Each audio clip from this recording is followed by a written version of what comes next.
Good evening, everybody, and welcome to Eagle Eye Bookshop. My name is Preet. I'm events coordinator here. I am really excited to see you all. We are here to celebrate Kate Dramis and the Curse of Sin, and joining her in conversation is the one and only Claire Legrand. You guys, we are in for such a treat tonight. The energy that these two have is unbelievable. But before we get them out here, just some housekeeping. Thank you so much for shopping local. Thank you so much for supporting Kate and supporting us. It allows us to put on events like this, which we love doing, honestly. And then a few more things. When the signing ends, we are going to go row by row. So we'll come back up here and let you know how that's going. Also, some upcoming romance events that we have. July is packed full of romance. July 8th. Kristen and Becca Ritchie for they're signing Just Honestly Yours. Let's see here. July 13th is a meet and greet with Alicia Thompson for her book, The Art of Catching Feelings, sports romance. Let's see here. I might miss something. July 17th is Julie Soto in conversation with Kate Goldbeck for Not Another Love Song. And then July 22nd is Ashley Poston, who will be here talking about a novel love story. If you aren't able to attend any of these events because you are not here, we do ship free in the United States with any purchase over $10. We'll be happy to get your book signed and ship them to you. And you can find out more on our website. Also, we have a romance book club. Next meeting is July 13th at 7 o'clock. We're reading 3 books. For Real by Alexi Paul. And then I think The Trouble with Players by Brittany C. Cherry. Please don't quote me on that. And then there's the title. The author is correct. And then the third book is The Balance of Fates by Raquel Raylan. The themes are Pride and then also Juneteenth. So yeah. All right.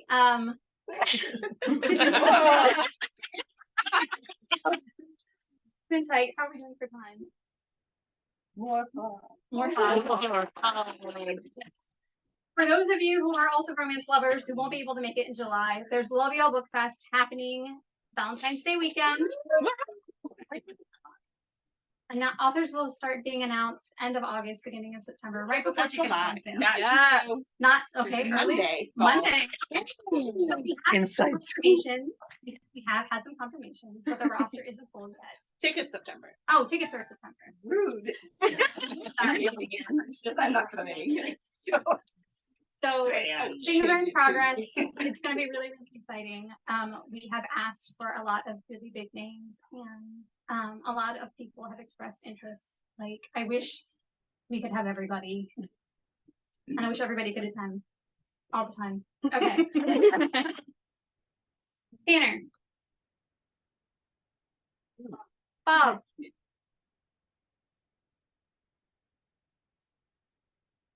Doug? You're ready. Oh, I think you need to go get our esteemed guest. More fun.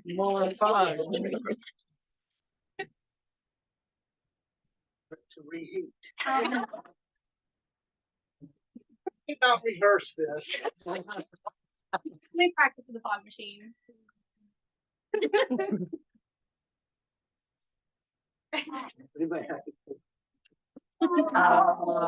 We'll imagine it. Sometime. Yeah. Music? No? We sing. There was a specific song, and of course I'm reaching for my phone. Can anybody play Into the Black by Sebastian Bohm? Bomb. Yeah.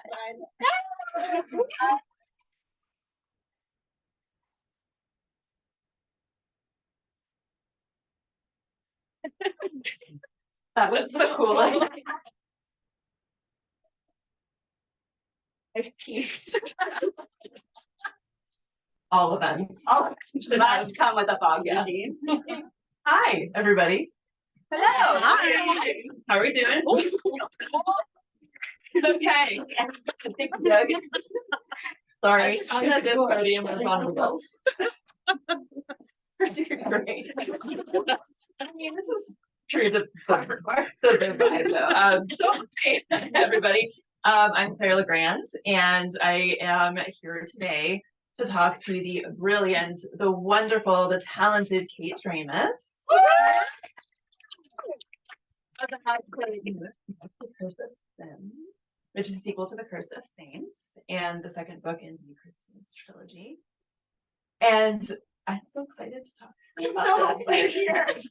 What I wish I could do is just do a dramatic reading of all the text that I sent her while I was reading it. There were a lot. I left hundreds of comments. There are voice notes. They're saved. There are voice notes. I mean, we could. No, right.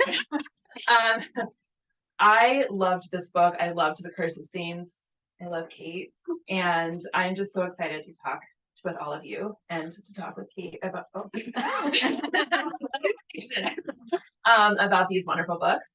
So Kate, how are you doing? Good. Thanks for being here, y'all. I'm so excited. Thank you so much for coming. It's hot, but you're here, and we appreciate you. So Kate, I want you to get us started by just telling. Actually, wait. Show of hands. Who has read Curse of Saints? First one. Yes, the first one. Okay, hands down. Who has read book 2, Curse of Sins? Okay, cool. How many people in here are writers or aspiring writers? Cool. Sorry, I'd like to get a feel of like who we have here. Okay, now, Kate, will you tell us please about this series and about this book specifically, just for people in the audience who may not know? Yes, I'm going to try to do like a non-spoiler version.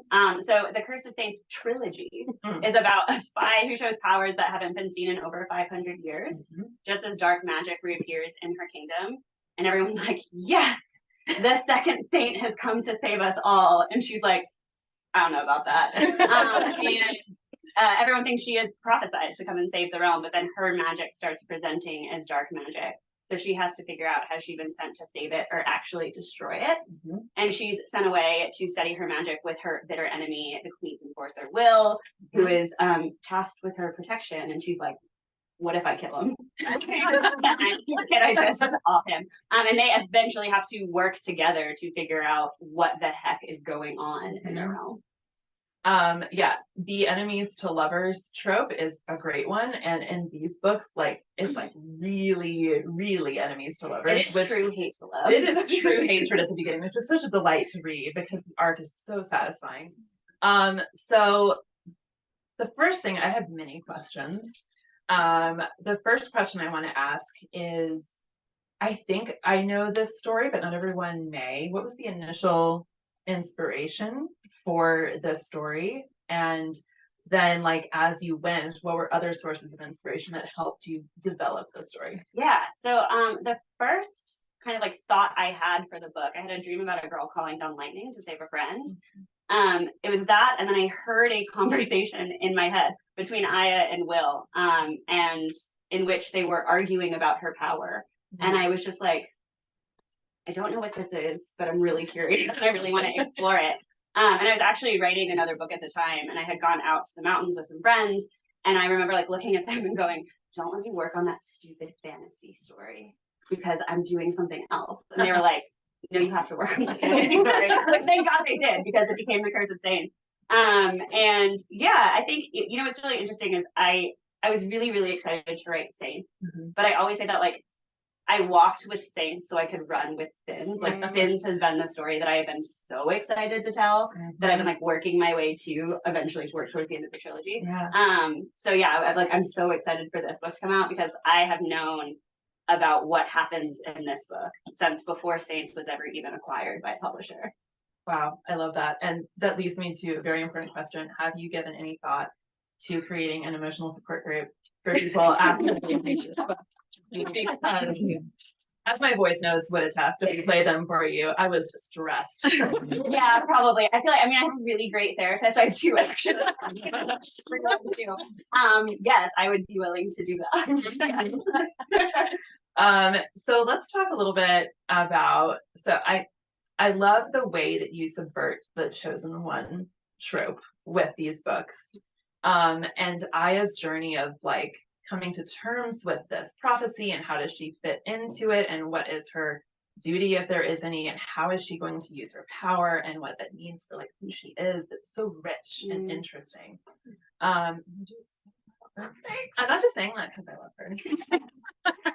So tell us a little bit about like, okay, so you saw this girl who was calling down lightning to save a friend. Yeah. So how did you get from, specifically with Aya, from that moment to the character she became? Like, did her voice come immediately to you? It did for the most part. It's funny because I actually had a really hard time writing Aya in the beginning. So when I first wrote Saints, I actually wrote it in first person point of view, and it was just Aya's perspective. Oh, I didn't know that. Yeah, and I got halfway through, and I was like, You're like, no, I can't be in your head all the time.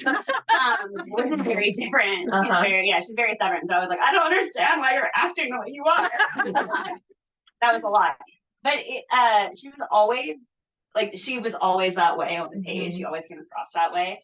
Something that's always fascinated me about Chosen One is like, I have a hard time wrapping my head around, like, if I were the chosen one, I feel like I wouldn't immediately be like, yes, like, it's my time to shine. I mean, like, this is a lot. It's a lot. And I grew up in the Christian faith, and so I've always been curious, like, what if Jesus was just like, or like angry about it, and was like, I don't want to die for these people. Like, no, thank you. And so I was thinking about that one day, and I was like, that's Aya. Like, I am a pissed off savior who's like, no, thank you, I don't want this. So yeah, it just kind of, it came naturally through her character, and I think just through things that make me curious about the trope. And speaking of the, like, she just told me the story about the Jesus thing, like, today. I was like, oh, that's fantastic. Because it's such an interesting, like, jumping off point, especially for someone who was raised in the Christian faith, as I was as well. And there's so many interesting religious underpinnings to the whole story, and like the world building and how things were structured. So like, how, other than that idea of like Jesus being what were some other inspirations from like your upbringing, or things that you learned about other religions that informed like pieces of this story? That's a great question. I think something that was really personal is there have been like several times that I have struggled with my faith and like questioned and still question and still don't even know. I'm like, I don't even know where I would fit myself anymore. And I really wanted to explore this character who'd grown up in a society where this was it's so important to her and to her society, but then something that happens to her directly has her start to kind of buck up against what she's been told forever. And that kind of doubt played in, I thought was really important to explore. And like, that she's not just accepting of like, okay, the gods say this, so like it must be right. And not only that, but that she then turns that reflection. I mean, a lot of Aya's doubt, I think, comes from her faith, because they are told that the second saint is going to be X, Y, and Z, and she's like, I am not those things. So I think like playing that in was really important for me. Yeah, that's one of the, I mean, there's so many interesting themes in these books, and that's one of the ones that really resonated with me. Like, these characters are, all the POV characters are questioning everything that they've been taught, whether that's like how to be a ruler, or what they are supposed to do with their power, or like undoing toxic family dynamics. Like, there's so many things that they're unlearning and so many things they're questioning. And that's such a powerful thing to explore. And I feel like they're like right at that age, right? So the characters are like 21 to 23. And I feel like we have this assumption that like you turn 18 and you're like, you're an adult, you have it figured out. And like, I'm 32 and I don't have it figured out. Like, I'm still like, what am I doing? And so I think that like they're in that age where they're not coming of age, they're of age. And now they have to look at their life and be like, okay, now I'm stepping into like a different era of my life, and do I want to continue on the path that I've been placed since birth? And jumping off of that, and also circling back to what you said earlier about how you tried to write it from Aya's point of view, and you're like, oh, this is not going to work, because that would be a difficult head to live in. So you delve into some pretty heavy themes, and some pretty dark and dramatic things happen to your characters.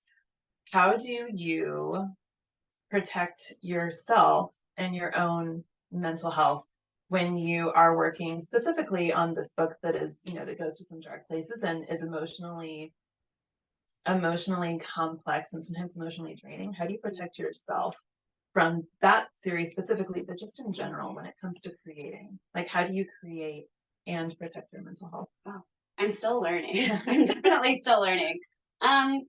I think with Sin specifically, and I've talked pretty openly about this on social and such, but with Sin specifically, like I was in such a strange place in life when I was writing Sins. Like I was going through a depressive episode. My dog had been diagnosed with cancer and he was passing, and I was debuting Saints. So like my dream was coming true. And I was on deadline for Sins, and I was like, whoa, this is like very different than what I thought it was going to be.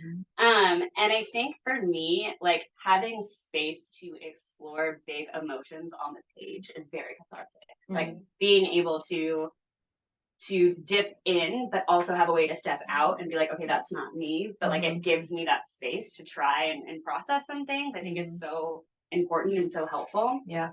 And then I have to like switch tracks entirely when I'm writing heavy things. Like I have to then go watch like 8 episodes of New Girl and be like, this is okay, fill up the well.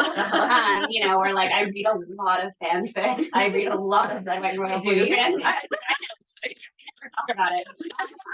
So I do a lot of like I will write something really heavy and then I'll be like, let's see what the fic writers are doing. Like, you know, filtering by like roommates to lovers, fluff, no angst. Like that's what I'm trying to do. Absolutely. Yeah. So I think that's really important. And I found it really important too to just like I've always defined myself by what I do. And I think that now that I do this professionally, I've had to relearn that. So I've had to really like find other ways to like define my value other than just like I am a writer, because writing was my hobby for so long. And like when it's then your job, it becomes, you kind of have to separate it, if that makes sense. I like the word you used earlier. You were talking about something else entirely, and I don't remember what it was, but you used the word recalibrating. Yeah. And I think that is such an apt word in this situation, because it's like, okay, well, this is Kate's brain, before becoming an author, and now this is Kate's brain being an author, and there's some things that you have to adjust. And recalibrate. And I'm glad that you protect yourself by, downing many episodes of New Girl in one sitting. She just introduced me to New Girl. I had never seen yesterday. Literally yesterday. We're 5 episodes in. If you want to know what we did today, it was watching. I love it so much. It's so great. I'm like, oh, these people are all awkward messes. I relate deeply. It's so good. Anyway, we won't go off down that tangent. So you said that you were in a difficult place when you were working on Sins. So aside from where you were personally, what do you think was the biggest difference between writing Saints, book 1, and then writing Sins, book 2? Obviously, when you were writing Saints, like you weren't published yet. Yeah. And then you were published. Like, what was that experience like? Yeah, it was interesting. It was I had never written on like other than a self-imposed deadline, like on deadline. And I actually really enjoy that experience because I feel like it gives me something to do. The structure is very nice. Like you can't just be like, well, I'll finish this one day. Like your editor's like, no, that day is tomorrow. So I liked that part for sure. I think that was really different for me. I think one of the biggest things though that was interesting about Sins is like when I wrote Saints, I had never finished a book before. Like I'd never written a full book. And when I sat down to write Sins, like there was no doubt in my mind. I never even thought to question whether I was going to finish Sins. I had to. I was contractually obligated to finish the book. And so I finished it, and I was like, oh wow, I didn't even like question whether I was going to finish it, But I do think something I found challenging. Iona Gray talks about this a lot, like the difference between such a super fan, such a super fan. Like the writing side of the business and the marketing side of the business. And when those two things happen simultaneously, I find it challenging if I don't have structure in place. So I think the biggest difference for me when writing Sins is I was Saints was coming out as I was drafting and on deadline. And that was a very interesting process to try to be like, okay, today I am making reels and, doing marketing things. And then tomorrow I'm stepping into writing mode and like creative mode. And then to not this was the first time I had feedback on a book coming in while I was drafting. And so that was also interesting to be like, okay, let me like make sure I'm not I'm tuning into the right things. All of a sudden there's so many more voices. Yeah, absolutely. Absolutely. And so this is kind of a selfish question. But so as someone who desperately right now needs to construct a better scaffolding in my life to keep myself organized, what is like your approach to balancing? Like, I know you're writing full time right now. But I know you also do some freelance work. Yeah. And so how do you balance all of that and taking care of yourself? I know it's not perfect. Yeah. I know we're still all figuring out, but what's your like one tip that you would give people when they sit down and they're like, how can I be more organized about this and also like protect my health in a better way? Yeah. I'm a calendar girly. Like really, if it's not in a calendar, it's not happening. Like that's just, it just never happens. What do you use? Do you use I the? use Google. Google Calendar. I share it with my sister and I'm like, these things have to happen. Like, nothing over these things. Yeah, but I do. I put everything in the calendar. And I find that like that's how I stay organized. Like I have to block off everything. The very high level, like this is due this day and this is due this day and this announcement needs to come here. I also have found that getting out of the house great for motivation. So like going to write in a coffee shop, like co-writing with friends, I have found to be very helpful, and like structuring my time. Like when I am here at the coffee shop, I am writing, and that is the only thing I'm doing. If I'm at home, I'm like, the couch is there. Yeah, good couch. I have dogs and a cat. They're very snuggly. They're so snuggly. You know, there's laundry to do and episodes of New Girl to watch. So much to happen. Yeah. And like I'm less willing to, like hop onto AO3 at a coffee shop because I'm writing. So yeah, but I would say that, like, I mean, just find whatever tool works best for you. And like some people are like, I have dedicated writing days. I absolutely can't do that. Like I have to do something else other than just write on a day. You have to mix it up, like do a little bit of social, do a little bit of admin, do a little bit of writing. I do. I'll get bored. Did it take you some trial and error to figure out like what calendar method worked for you? Again, these are selfish questions. Sorry, guys. Honestly, your girl needs some help. Before I was an author, I was a business owner, and so like, that's right. I had to do that because I was like the copywriter and the marketer and the the COO and all of those things. So no, I mean, I think it was probably like the first time I forgot to turn something in. Yeah. And was like, never making that mistake again. So like, the calendar was born. Yeah. And this is sort of along the same lines. When you get stuck creatively, I know that sometimes it's just a matter of just have to write through it. Yeah. Right? And fix whatever needs to be fixed later. Yeah. But what are some of your, other than sitting down and like unwinding with Vic or with New Girl or some other comfort show, like what are some of your go-tos for recharging? Like, is there music that's really inspirational to you? I know you said you like going, getting out of the house is important. Yeah. Like physical activity. Like what are the things that help you get unstuck? I love to go for a walk. Like I'll put on a really moody playlist and I'll go for a walk. Did you say moody? Yeah, moody, very moody. Like, like I should pull out my sword type of moody. Right, yeah. I actually once was on a walk listening to a movie playlist and started Googling like sword fighting lessons. And then I was like, I don't know that I have time for this. And I don't know that anyone should give me a sword. Clearly, I just want so much stuff. So yeah, so I like to go for a walk. I'm a huge music person. Everyone of my has a playlist. I also, one of my all-time favorite scenes of Saints, which is actually a bonus scene in the US edition, was born out of writer's block. And I looked up like a quote to write off of. And I ended up, and at the time I was again only writing Aya's point of view. And I wrote a scene from Will's point of view that you couldn't put in the book because it would have ruined something. It had to be a bonus scene.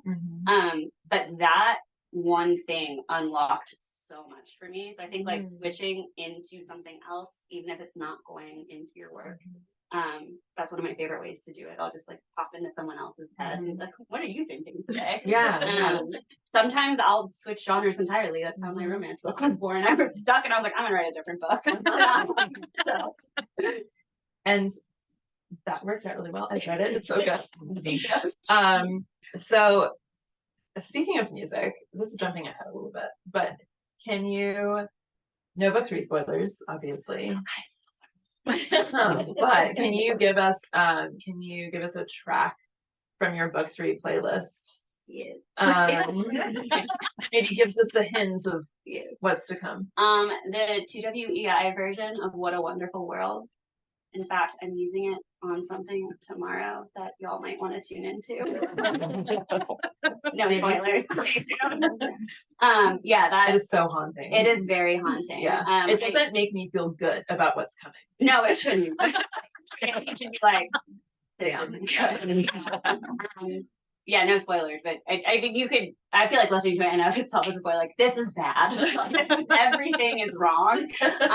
Yeah, I would say that song is probably, or their version of Ave Maria is another one, also haunting. And I was gonna say that. Yeah, that It also doesn't sound like it would be happy. We were actually, my sister and I were driving home the other day and we were listening to it. We had the windows down and this group of girls next to us was like bopping to some pop song on a rapid breath at the stoplight and was just like, oh. And like, you know, something like this stuff was like, okay, don't worry about us. It was hilarious. honestly both great cars to be in. But I was like, we should hang out. I feel like our vibe right now, like It's I am the Ave Maria. oh my god, I love that so much. Okay, focus. I'm not gonna start talking about like pop songs. Have you listened? Okay. Have you listened to the new Charlie XCX album? No, I That haven't yet. is so fun. It's so good. We're gonna listen to it later. Okay. It'll be our drive home music. Yes, absolutely. So let's talk a little bit about the side characters in your story because I love them so much, and they all, even if they're only in the action for like a few pages, they feel like real people. They feel like they're an organic part of the texture of this world. So, who is your favorite side character, and how do you go about? Again, kind of a selfish question. How do you go about building these characters to feel real when they're not the focus of the story? Ooh, that's a really good question. My favorite side character. There's a new character in Sins, and his name is Cole, and I absolutely adore him. He's just brutally honest in all circumstances. Like his first interaction with Josie is being like, the general really hates you. Thanks. And he's like, I'm just saying. Like, do you know why? And she's like, no, who are you? I absolutely adore him. And incidentally enough, he is named, I have two characters in my books who are named after the middle names of my nephews. And so he is the name of my nephew. I absolutely adore him as a character. I think for me, I actually have the opposite problem. Like, it's not so much of building them up to stand out. I have to pull them back. Like, I'm like, this is not your show. Like, you're not even getting a point of view. You know, like you don't just. I love that though, because if you ever wanted to do a spin. yeah. Yeah, but I think for me, like it's very much they come in a situation where like a main character needs something or the story needs something, and there's a place for a character, and usually it's in writing their first interaction with one of our point of view characters that I'm like, this is someone, and they just kind of like pop onto the page. I mean, Cole popped onto the page, Alison popped onto the page. Yeah, and it's always through that first. I'm very much a dialogue first writer, and so like doing that exchange, is always how I'm like, oh, this is who you are. Okay, I see. I really like that. Oh my god, but the next question, it's not on my list and it pops into my head and I gotta think about it. Oh yeah, so sorry guys. Without spoiling anything in Sins, obviously, can you tell us what was your favorite scene to write? Like, just, talk in code, don't like give things away. And what was the most challenging scene to write, or were they the same? Oh, my answer is gonna sound so I feel like this is people know what to expect when it comes. My favorite scene is the end. I mean, I understand. I think so good. I'm an Act 3 writer always. Like that is what I say for last. I try to write chronologically as much as I can, and Act 3 is always something I do in like a week. Like it's really, I'm like, I got a week to finish the book. Don't worry, it's just Act 3. And I'm just like, get to, which in this book is actually asked for. So I think for me, it's always like the exciting, like that is what I save as the carrot at the end. Yes. The cookie. I don't want a carrot. I want a cookie. Like it's a cookie at the end of the book for me to be like, this is what I'm going to do. But I think that I was really proud of the way that unfolded and how that came across. It was not enjoyable to write, like it hurt me. But I was proud of how everything came together and like came into pieces. I would also say it was the most challenging. Like the thing that was my favorite was also the most challenging because the end is so fast and I had to find a balance between like making all this happen and also giving our characters enough time to, I mean, y'all know me, I'm an emotional writer. Like I want to sit in feelings. And I had to balance that a lot. Yeah. So, although I will say my close second favorite is there's a scene between Aya and her bonded wolf Tyr that I absolutely adored. Yeah, I like that. Any scene with Tyr is immediately a favorite. So good. Okay, so we're gonna dial it back a little bit in time. Okay. I would love to hear from you. What were some formative stories for you as a kid? Like books or movies, or what are things that you feel like stuck in you in such a way that they still inform how you make art? That's such a good question. I was not a kid when I read Divergent, but that book stuck with me. I was actually I was at a lake house and it was on the counter and I was bored and I was like, yes, I'll read that. And I hadn't really read anything in like the sci-fi utopia like space. And that was the first time like I found Tris to be a very unlikable main character in the beginning. And I was obsessed. Like I was like, I want to root for someone that I also want to punch in the face. It's awesome. Like, how did you make me care about this person? It's just so real, you know. And I was like, oh, this is awesome. So I would say like that was a really formative book for me, not just as an artist, but just as a person. Like my first tattoo was a Divergent tattoo. It's Be Brave. Like I was really enamored with that, and I would feel like that was the tipping point for me into worlds that are not like ours and like falling into sci-fi dystopia fantasy. Like it was just the gateway. Like here I am. Yeah, and I came to it like later. Like I really did. I didn't read a lot of that when I was a kid. Yeah, it was really later. And I would say the other like really formative book, again, I read it like 4 or 5 years ago. I read Six of Crows and it changed my life. Like I was like, this is genius. I wanted to be in the dregs and I would immediately die. Like no, like Hesbrecker would be like, you're out. Absolutely, you are not allowed here. And I'd be like, fair. But I was like the found family of that, like as an artist, like I love seeing that. And I love seeing like characters who get to like define their destiny. And it was just so cool. So that was another one that I was like, I absolutely love this book. I could go on forever. The Ember and Ashes series. Oh my gosh. Amazing. This is what it's about to hear. Like, I just was like, life changing. Oh, yeah. The first chapter, I was like, this is going to hurt me. Like, I just know this is going to hurt me. And I just kept going. And that's when I was like, I want to be an author who hurts people. Well, we're talking about how writing the end of Sins like was painful for you, and I'm like, girl, it may have been, but I know you were also secretly like, people laugh. My readers are gonna, yeah, a little. So satisfying though. I love books too. Yes. Whatever, however you say it in a trilogy, because I feel like that's where things really, really get tough for the characters, and that's one of the most interesting things. I feel like it's like the Empire of Star Wars, you know, like it's gritty and then you get to be dark and like you get to be like, there is no hope. The sad part is then having to figure out as the author, like what do you do with that? Like I am now facing that where I'm looking at book 3 and I'm like, I have to fix it. But you know, that's a future Kate. Yeah. Today Kate is just about celebrating. Yeah, today Kate's just always Since is the only thing that exists. So can you talk about you said that Saints was the first book that you finished, right? So you had other projects that you had started and abandoned? I did. I had a lot of like short stories when I was a kid. That's just how I like, instead of journaling, I journaled in story form. So I just wrote the life that I wanted to live as a teenager. Okay. Like I was like, this is what I want to have happen in my life.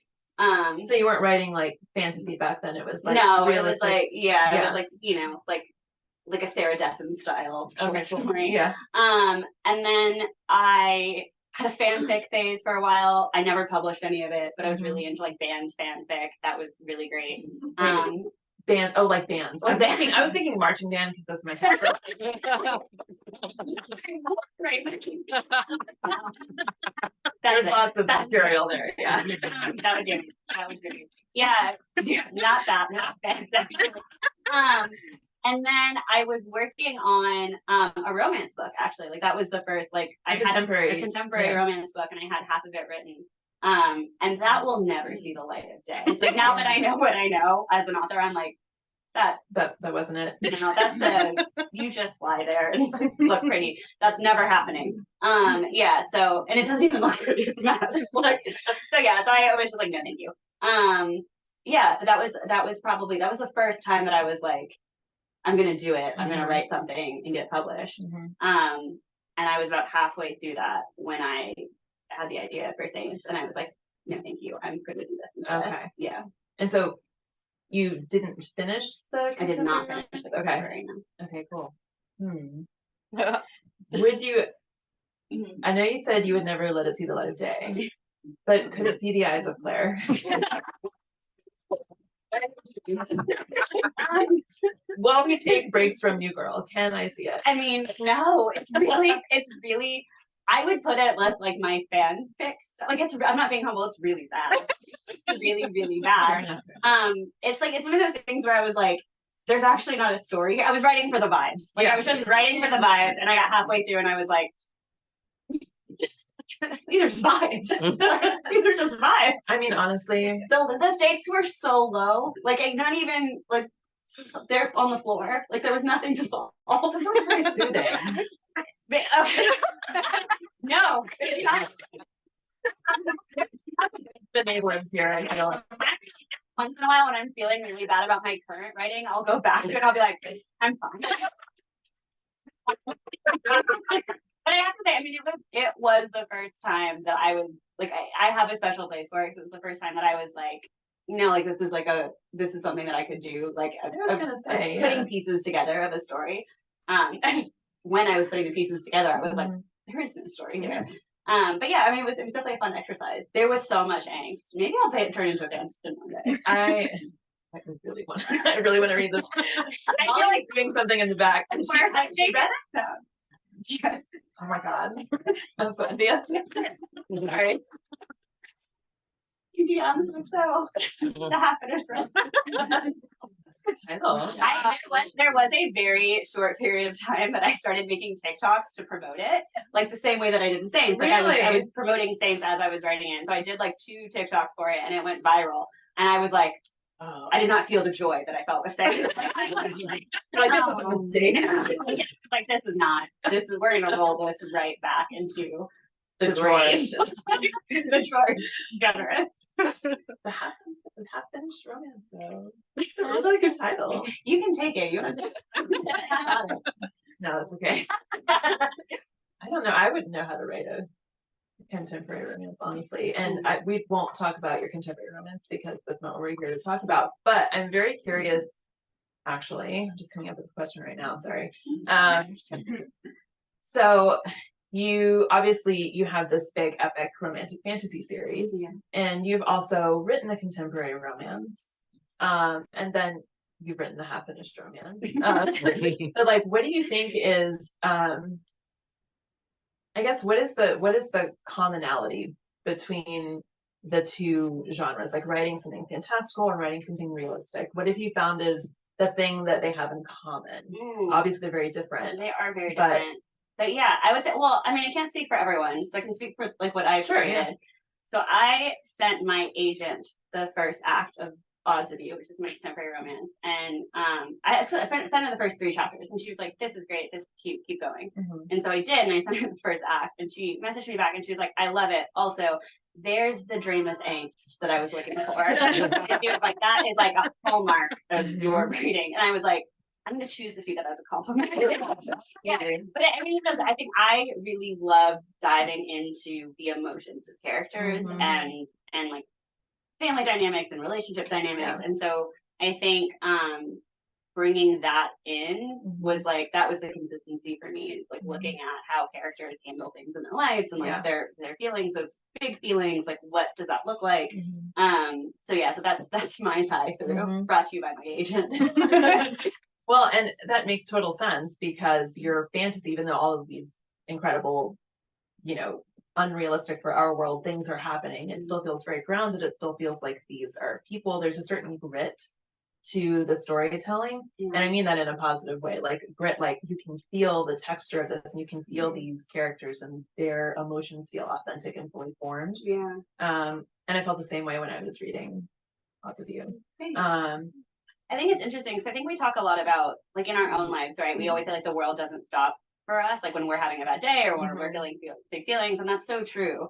And we're also feeling all of that at the same time. And so I think for me, when I'm writing, whether it's a rom-com or contemporary romance, or whether it's an epic fantasy where, you know, the world is falling apart, quite literally, like you still, like, yes, the world doesn't stop, but also like the characters' emotions don't stop either. And it's, you know, it's a learned skill to be able to compartmentalize and be like, I'm not going to deal with that right now, and I'm going to focus on the world ending instead.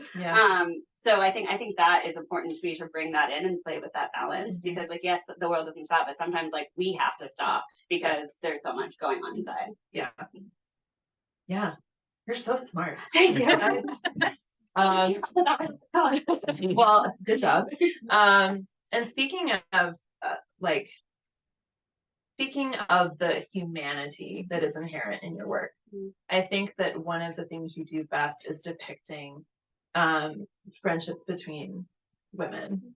So like Tova and Aya in The Curse of Saints and The Curse of Sins, and also in The Odds of You.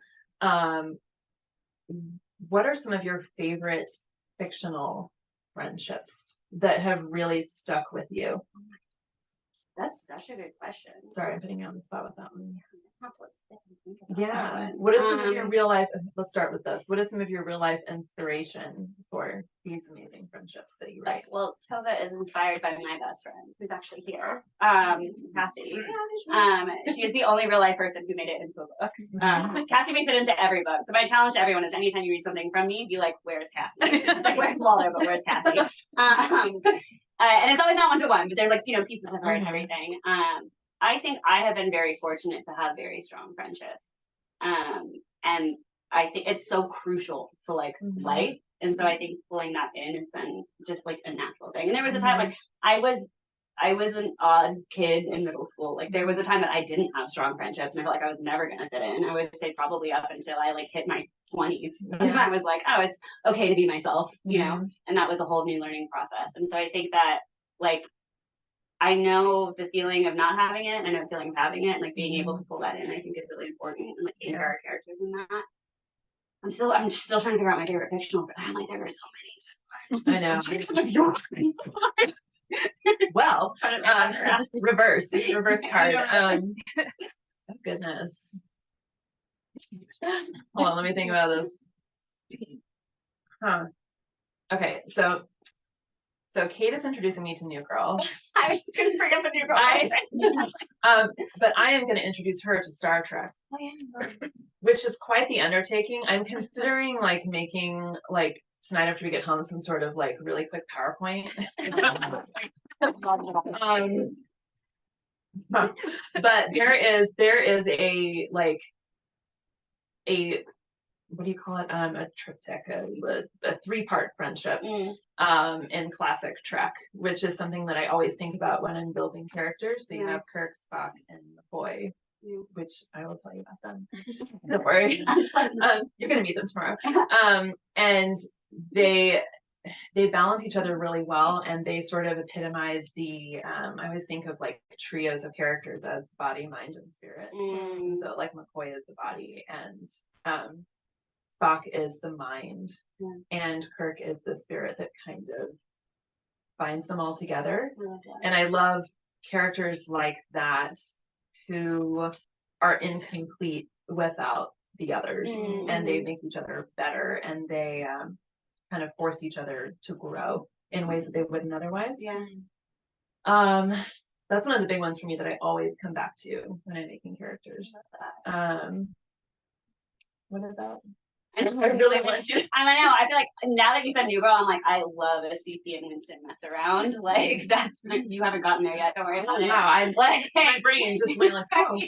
I that is a friendship I love. Honestly, I mean, I know I've already brought it up, but like the found family of Six of like I love friendship that's found family. Like I love friendship that goes beyond friendship, and it's like this is our family. Yeah.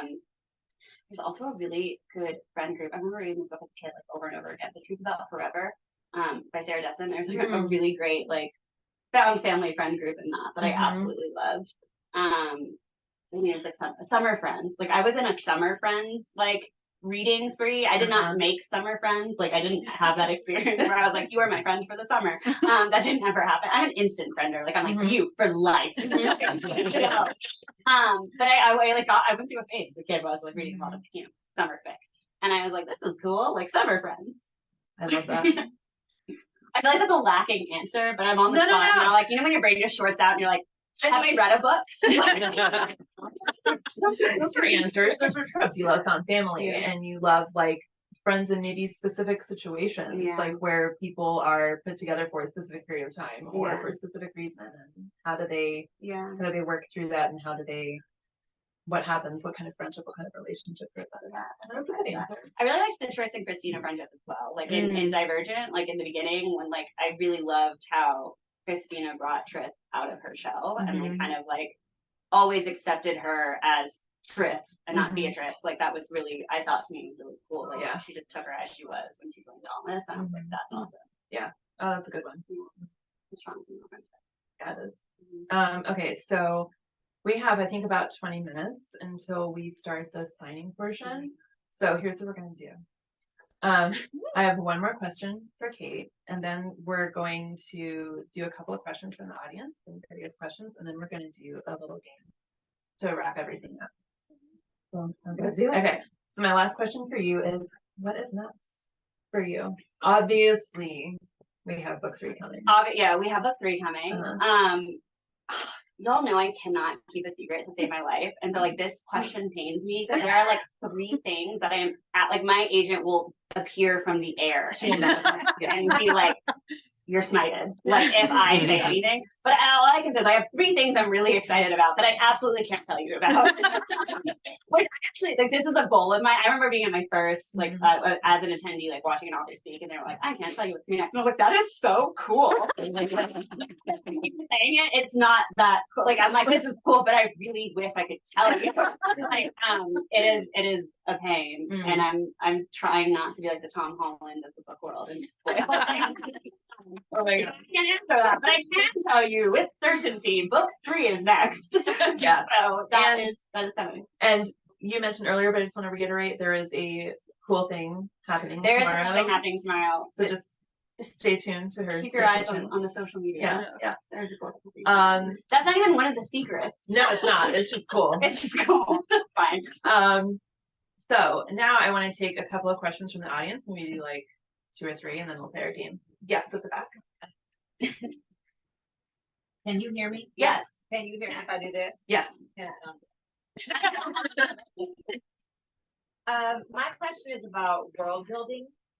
Always my question is about world building. And I'd like to know, as you built out Sin, the things in the world, like, does it flesh out more for you mentally, or you're like, no, it's done, I said what I said in things, or like, as you build in additional characters, the things from their point of view, the world flesh out? Yeah, that's a great question. Does the world continue to get fleshed out? I would say, yeah. I mean, the fundamentals of the world stay the same.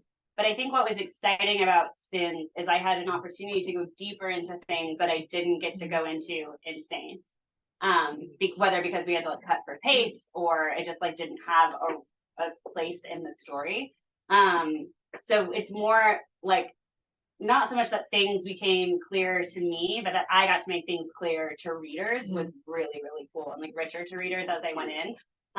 That was the opportunity I feel like I had with Sims, and that was really cool. But no, there was a lot of, I mean, the world building I would say was like pretty much locked in from the beginning. It had to be because there's so much magic in this and so many rules of the powers and such that I will write myself into a hole if I'm not careful. So I have like a Bible of like, these are the things that you can't mess with.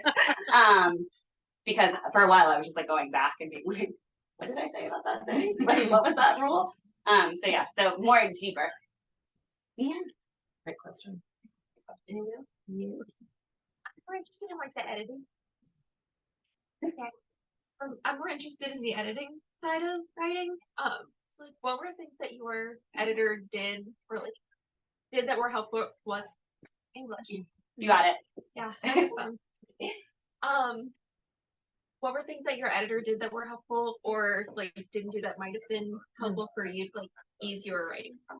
Oh, that's such a great question. I feel like I learned so much in my first like rounds of edits with Saints that I was able to apply so much of that to Sins. So the Saints editing process damn near killed me. Like I was like, what? And the time, it was so short. Like I remember I took like an hour nap on my office floor and that was like all I had slept for like 48 hours because I had to like meet this deadline. It was wild. That did not happen with Sins. But I would say my editor is really great at, she asks a lot of questions. So she doesn't prescribe fixes so much as she will say, have you considered this? Or does this make sense? Or do you feel X, Y, and Z? Or even like one of her favorite questions is like, what are you trying to say here? And I'm like, no clue. But it's very helpful because I think she allows me to like really leave my voice in there, which is super, super helpful. And my editor is really great at like, there are times that we disagree on things that I'm like, I'm not changing that. Like a notable one didn't apply to Sins, but for Saints, the opening scene where Aya kills 2 guards, she was like, do they have to die? And I was like, they absolutely have to die. She has to murder 2 people immediately for us to get an idea of who she is. Yes.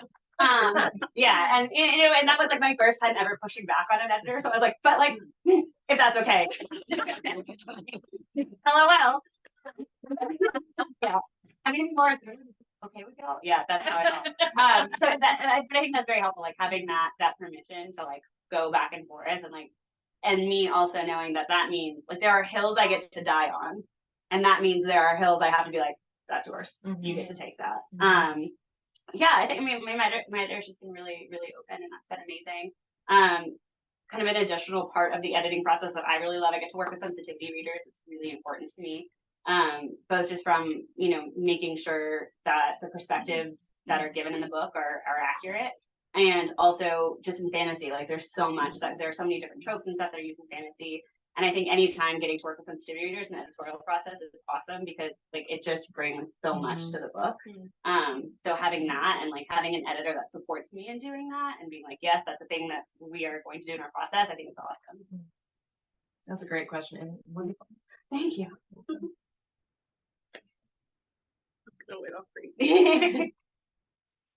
I think I was probably predisposed to love Sins because I'm also a second book girly. I am obsessed with the like deep angst of second books. And so I'm curious, are there any second books or second movies and trilogies that you just like live for that kind of inspire you to dig deep into that angst? Question. Yeah, I mean, I love Empire. Like, I really do. Like, I just think that, like, the grit in it, I'm just like, yes, give me just make me look at the world and be like, they're not going to win. Like, they're not going to win.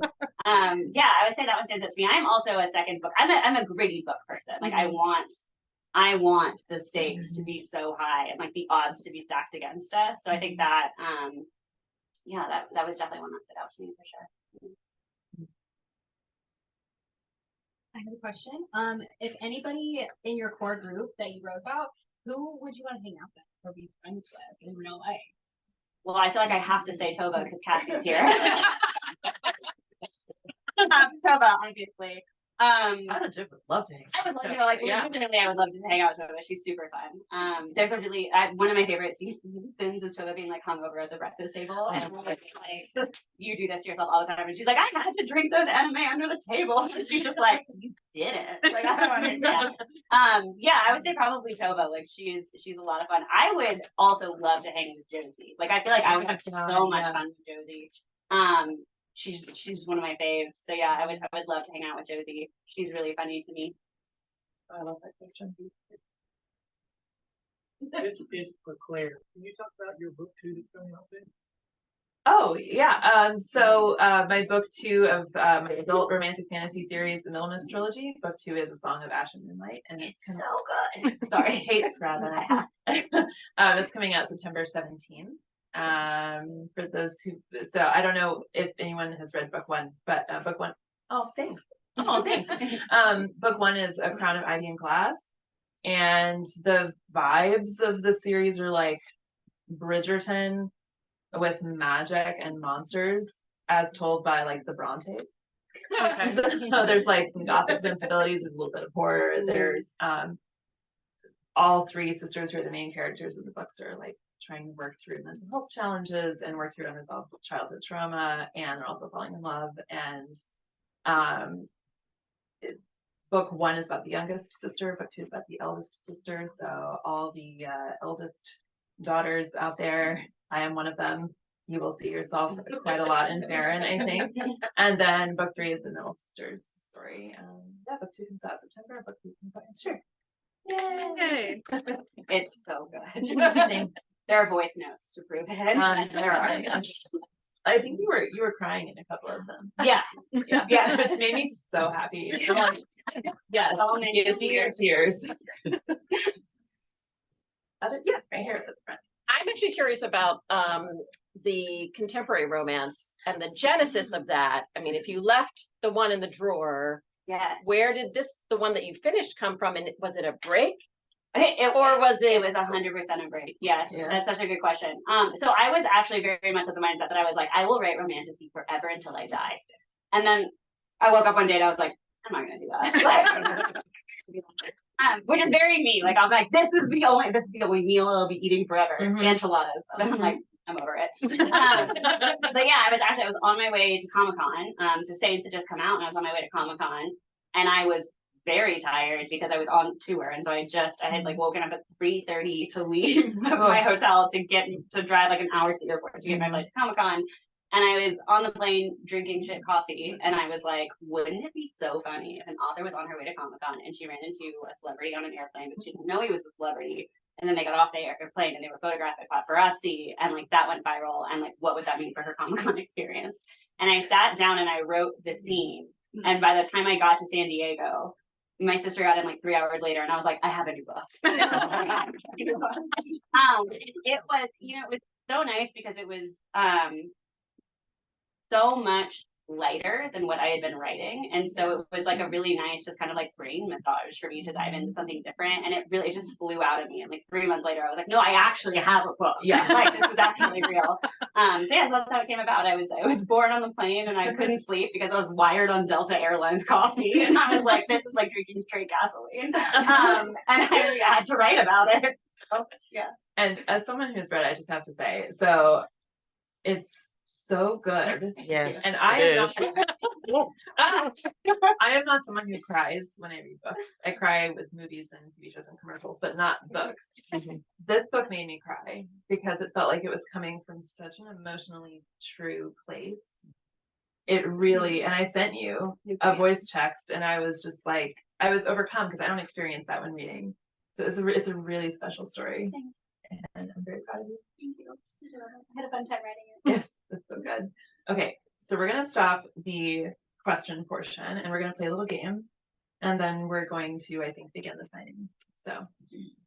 So our game is going to involve audience participation, but don't worry, we're not gonna call on you to stand up or anything.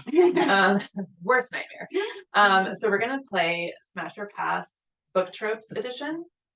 So I would love to just shout out like one of your favorite book tropes, romance tropes, fantasy tropes, whatever, and then Kate and I will say Smash or Pass. This could be friendship ending. You do realize that. Like, when you hate it, how am I supposed to look at you the same way? I have more New Girl to watch, so you can't abandon me just yet. Okay, so does anyone have like a trope they want to just shout out? Force proximity? Smash. Smash. Hurt comfort. Hurt comfort. Smash, smash, smash. Absolutely. I sort my fanfic. I'm like, give me all of it. Uh-huh. Specifically emotional hurt comes. I told you I have 2 therapists. But also like tending wounds, like yeah, no, let that me too. nurse you, like Let me nurse you back to health. Yeah, Yeah, especially yeah. yeah, total smash. Like Smash. Single dad.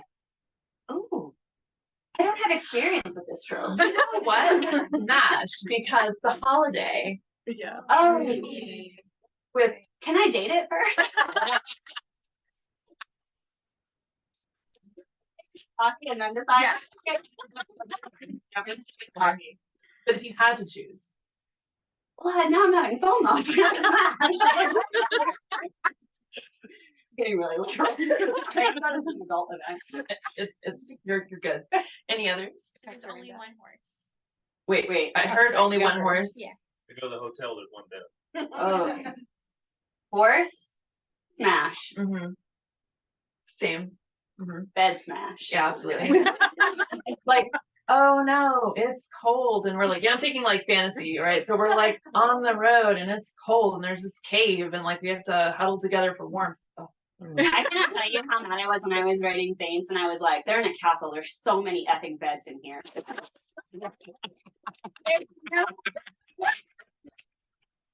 What? Turned into a cave scene in the middle. But I was like, as soon as I got there, I was like, damn. And you said something. Touch and die. Touch and die. Oh, Smash, yeah. Also, like the opposite. I like touch anyone and die. You know what I mean? Like whatever. Yeah. Next. Wait, what? Pass. Pass. Pass on accidental pregnancy. Accidental pregnancy. Accidental pregnancy. Oh. Surprise pregnancy. Pass. Anyone else? Touch-starved hero. Ooh. Touch-starved hero. Smash. Yeah. I can get behind it. Yeah. Smash. Yeah. That's another one I don't have experience with, but I don't even need to take that to coffee. I just know. Yeah, totally smash. That's a good one. That is a good one. Yeah. That's a really good. Mhm. I haven't heard that one yet. No, I haven't either. I like that. Anyone else? Knife to throat. Oh, smash. I mean, Do you ever think about the fact that like in real life you'd be like, I'm calling a freak. there are lots of things that happen in fantasy novels where I'm like, oh no. Yeah. And Yeah. romance novels too, but That was the biggest adjustment. I changed my answer to writing a contemporary romance. I had to hide all the knives. Like I was like, these don't fit. no, it doesn't work here. No. Anyone else? Flash strata. Ooh. You know, I've never done that myself, and I'm not sure I've read it either, but I think I would smash. Yeah, I feel like I like love against all odds. Like, Yeah, you know, yeah, or like like- against like when like things are stacked against you. So I'm gonna smash. Yeah, and it's also like kind of forbidden love adjacent, could be, and I like that. Yeah. Yeah, smash. Age gap. Smash. Kate. So quick. Careful how you answer this. I know. Good PR. I'm gonna pass, Mhm. Someone but send not her for Sarah like Kate. any sort of like. I don't have anything against it. It's just I'm not like I don't seek it out. Like I'm not like I'm dying to read age gap romance. That's fair. That's Yeah. fair. Love triangle. This is gonna sound so funny because there is one in Saints, but I'm going to pass. There's a reason I wrote the love triangle the way I did in Saints because I don't like love triangles. I want to just avert it. Yeah, fair. Smash. Are you sure? Yeah. Okay. I also like, and like a true love triangle, not a love V. You know. Yes. Oh like- yeah, like if we're talking like Why choose, I like guess. They all end up together. yeah, Yeah. what do you mean? Challenging. No, Claire. Yeah. Will, Jim, and Tessa. Tessa. Yeah, how did they love triangle? Yes. Yeah, I find that much more interesting than the love V. Yeah. I mean, you know, I want everyone to love everyone. yeah, challenges. Touch everyone and Challengers. die. I still need to see challengers, but I've heard so many good things. Oh. We only have so many hours and so much media to consume. Any others? We'll do like a couple more and then we'll probably wrap it up. Why choose? Smash. I mean, I feel like you have to smash. Why not? Anyone else? Oh, second chance. Pass. Hold on. I did really like Persuasion. yeah. Jane Austen's Persuasion. So pass except for that. I'm gonna very selectively smash. I like a second chance where I can like get behind the second chance, not a second chance where I'm like, y'all broke up for a reason. Yeah. Like that did not work out for a reason. I'm gonna coffee date it. Yeah. I'm making up my own rules. Hey, it's your book birthday. Do whatever you want. Yes. I don't know what to. Okay. Yeah. But like women or other people advancing power from a secondary position. So like you're not a queen, but you're like, I don't know, wife of a major lord, and you like very sneakily, whatever trope that is. Ooh, like an Anne Boleyn kind of situation where you're like trying to get your way into power. Political intrigue. Social climbing. Everyone keeps their heads up. No one's getting their head chopped off. What's the point? But seriously though, I think Smash. That's so interesting. That's a really good one. Yeah, Yeah. I would say smash. I think, yeah. Any sort of political intrigues and any sort of like someone who maybe traditionally does not have power or is not allowed power, like seizing their own power. Mm-hmm. Yeah. Love that. Yeah. Like, 100%. and smash that. Yeah. Okay, I think we have to stop now, but before we clap, I told Kate I would take a picture of the Oh yeah, audience, so I didn't I'm bring gonna my do that really phone. quick. I'm gonna, yeah, if you have a book in your like lap, if you wouldn't mind holding it up, and I'm gonna like try to get as good a picture as I can. I'm gonna back it up. Do you want to be in the picture? I feel like you should. Yeah. Yeah. Hey, webinar people, thanks for coming. So go. Somebody raised their hand to wave. Okay, I'm gonna go behind the webinar. Okay, cool. Wait, do you want to hold your book, or do you want to just like do it? Help! I don't know what to do with my hands. Okay, hold on. Don't go away, webinar people. Okay, excellent. Thank you. Yeah. Thank you so much to Eagle Eye Books for having us. Thanks to you all for coming out. Congratulations, Kate. Congratulations.